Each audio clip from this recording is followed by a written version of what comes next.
Welkom bij Extra Journaal, nieuws uit Curaçao, vers van de pers.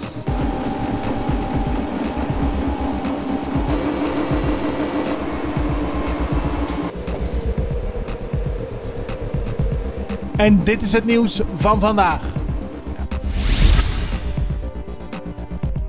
Statenlid Giselle McWilliam heeft gisteren gewaarschuwd voor de vorming van kartels door medisch specialisten. Volgens haar werken sommige groepen samen en hebben ze een houding naar mensen die bijvoorbeeld geen diploma hebben gehaald in Nederland, dat ze niet welkom zijn op Curaçao. Daar moet tegen gehandeld worden, aldus McWilliam gisteren tijdens een speciale vergadering van het parlement over het nieuwe ziekenhuis.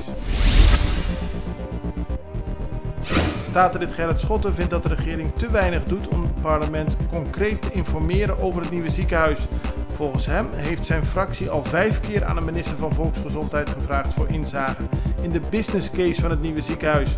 Hij haalde gisteren een artikel in de krant Extra aan om aan te geven dat de kranten beter geïnformeerd zijn dan het parlement.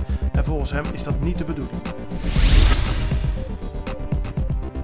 Advocaat Eldon Peppy Silveran heeft gisteren laten weten dat de verdediging van George Jamaluddin, oud-minister van Financiën, een eigen onderzoek heeft laten uitvoeren naar sms'jes die Jamaluddin heeft verstuurd. Het gaat om de sms'jes tussen Jamaluddin en Bernie Nini Fonseca. Fonseca zit vast voor betrokkenheid voor de moord op Helmin Wiels. En volgens het Openbaar Ministerie speelt Jamaluddin daar ook een belangrijke rol. Advocaat Silveran vindt dat het onderzoek een nieuw licht op de hele zaak werpt. Volgens hem is het de bedoeling dat de bevindingen van het privéonderzoek ook worden behandeld tijdens de zaak van Jamaluddin. Zahir Dalnoot, die vastzit in de Curaçaose gevangenis, heeft samen met zijn team een prijs gekregen van de Curaçao Innovation Award.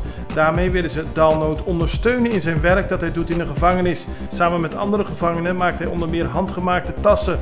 De onderscheiding ziet hij als een grote ondersteuning voor zijn werk. Het was druk gisteren in de binnenstad. Meer dan 10.000 toeristen bezochten Curaçao. Toeristen die met een cruiseschip op Curaçao waren gekomen. In totaal 4 grote schepen lagen rond de Sint-Anna-baai. En de toeristen genoten van Curaçao, maakten veel foto's en gaven daarmee aan dat het toch prachtig is om een dagje op Curaçao te zijn. Staatssecretaris Raymond Knops van Koninkrijksrelaties landt morgen op Bonaire. Als hij komt heeft hij een conceptbestuursakkoord op zak waarmee het bestuurscollege een deel van zijn macht voor een periode van minimaal 2 jaar vrijwillig overdraagt aan het Rijk.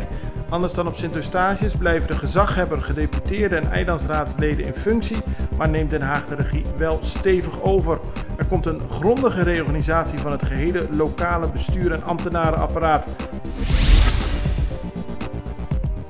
De Griekse politie heeft een bom gevonden in een auto van een controversiële aanklager.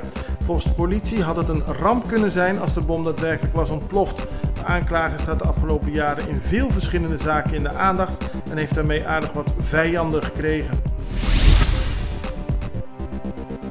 De bekendste Franse seriemoordenaar Michel Fourniret staat opnieuw voor de rechter. Hij werd in 1988 veroordeeld tot levenslang wegens de moord op 7 verschillende meisjes en vrouwen. Nu moet hij zich verantwoorden voor de moord op de echtgenote van een voormalige celgenoot. Dit was Extra Journaal met nieuws uit Curaçao in het Nederlands elke doordeweekse dag. Tot de volgende keer.